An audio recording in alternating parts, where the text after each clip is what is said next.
നമസ്കാരം. LDF UDF മുന്നണികളുടെ vote bank സമവാക്യങ്ങളെ കീഴ്മേൽ മറിക്കുന്ന വെളിപ്പെടുത്തലുകളുമായി SDPI സംസ്ഥാന അധ്യക്ഷൻ CPA ലത്തീഫ് രംഗത്തെത്തിയിരിക്കുകയാണ്. ലത്തീഫ് രംഗത്തെത്തിയതോടെ മുന്നണി രാഷ്ട്രീയത്തിലെ അണിയറ നീക്കങ്ങൾ പരസ്യമായിരിക്കുകയാണ്. തിരുവനന്തപുരത്തെ നിർണായക മണ്ഡലമായ നേമത്ത് LDF സ്ഥാനാർത്ഥി V ശിവൻകുട്ടി SDPയുടെ പിന്തുണ തേടിയെന്ന ലത്തീഫിന്റെ വെളിപ്പെടുത്തൽ ഇടത് ക്യാമ്പിനെ പ്രതിരോധത്തിലാക്കി കഴിഞ്ഞു. മുഖ്യമന്ത്രി പിണറായി വിജയൻ SDPI പിന്തുണയെ തള്ളിക്കളയുമ്പോഴും പ്രാദേശിക തലത്തിൽ CPM തങ്ങളുടെ സഹായം നേടുന്നുണ്ടെന്ന ഇരട്ടത്താപ്പാണ് ലത്തീഫ് തുറന്നുകാട്ടിയത്. രാഷ്ട്രീയമായി അകലം പാലിക്കുന്നുവെന്ന് പുറം ലോകത്തെ ബോധ്യപ്പെടുത്താൻ ശ്രമിക്കുമ്പോഴും വോട്ട് ഉറപ്പിക്കാൻ CPM രഹസ്യധാരണകൾക്ക് മുതിരുന്നു എന്ന ആരോപണം വരും ദിവസങ്ങളിൽ വലിയ ചർച്ചകൾക്ക് കാരണമാകും. പ്രതിപക്ഷ നേതാവ് VD സതീശനെതിരെ രൂക്ഷമായ വിമർശനമാണ് CPA ലത്തീഫ് അഴിച്ചുവിട്ടത്.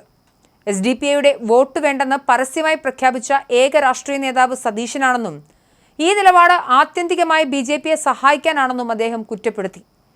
മഞ്ചേശ്വരം ഉൾപ്പെടെയുള്ള മണ്ഡലങ്ങളിൽ മതേതര വോട്ടുകൾ ഭിന്നിക്കാതിരിക്കാൻ SDPA സ്ഥാനാർത്ഥികളെ പിൻവലിക്കാൻ തയ്യാറാകുമ്പോൾ അതിനെ തള്ളിക്കളയുന്ന സതീശന്റെ നിലപാട് ദുരൂഹമാണ്. മുൻപും സതീശൻ സ്വീകരിച്ച ഇത്തരം നിലപാടുകൾ BJPക്ക് തദ്ദേശ ഭരണകൂടങ്ങളിൽ അധികാരം തളികയിൽ വെച്ച് കൊടുക്കുന്നതിന് തുല്യമായിരുന്നുവെന്നും ലത്തീഫ് ചൂണ്ടിക്കാട്ടി. കോൺഗ്രസിന്റെ ഔദ്യോഗിക നയത്തിന് വിരുദ്ധമായാണ് സതീശൻ പ്രവർത്തിക്കുന്നതെന്ന ആക്ഷേപവും അദ്ദേഹം ഉയർത്തി. AICC ജനറൽ സെക്രട്ടറി KC വേണുഗോപാലിന്റെ നിലപാടിന് വിരുദ്ധമാണ് VD സതീശന്റെ വാക്കുകളെന്നും ലത്തീഫ് നിരീക്ഷിക്കുന്നു. ആരുടെയും വോട്ട് സ്വീകരിക്കുമെന്ന KC വേണുഗോപാലിന്റെ പ്രസ്താവന നിലനിൽക്കെ സതീശൻ എന്തിനാണ് ഇത്തരമൊരു കടുംപിടുത്തം നടത്തുന്നത് എന്നാണ് SDPI ചോദിക്കുന്നത്. ഇതിന് പിന്നിൽ കോൺഗ്രസിനുള്ളിലെ അധികാര തർക്കങ്ങളാണെന്ന ഗുരുതരമായ ആരോപണവും ലത്തീഫ് മുന്നോട്ട് വെച്ചു. UDF വലിയ ഭൂരിപക്ഷത്തിൽ അധികാരത്തിൽ വന്നാൽ മുഖ്യമന്ത്രി സ്ഥാനം KC വേണുഗോപാലിലേക്ക് പോകാൻ സാധ്യതയുണ്ട്. ഇത് തടയാനായി UDFന്റെ സീറ്റുകൾ കുറയ്ക്കാനും നേരിയ ഭൂരിപക്ഷത്തിൽ മാത്രം അധികാരം പിടിക്കാനുമുള്ള സതീശന്റെ തന്ത്രമാണ് ഈ വോട്ട് നിഷേധത്തിന് പിന്നിലെന്നാണ് SDPയുടെ വാദം. മഞ്ചേശ്വരത്ത് UDFന് പിന്തുണ നൽകണമെങ്കിൽ VD സതീശൻ തന്റെ നിലപാട് തിരുത്തണമെന്ന കർശന ഉപാധിയാണ് SDPI മുന്നോട്ട് വെച്ചിരിക്കുന്നത്.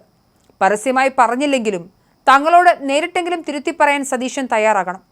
പാണക്കാട് സാദിഖ് അലി ശിഹാബ് തങ്ങൾ വരെ മതേതര വോട്ടുകൾ ഏകീകരിക്കണമെന്നാവശ്യപ്പെടുമ്പോൾ സതീശൻ അതിന് വിരുദ്ധമായി നിൽക്കുന്നത് UDF ഘടകകക്ഷികളായ മുസ്ലിം ലീഗ് ഗൗരവമായി കാണണമെന്നും ലത്തീഫ് ആവശ്യപ്പെട്ടു.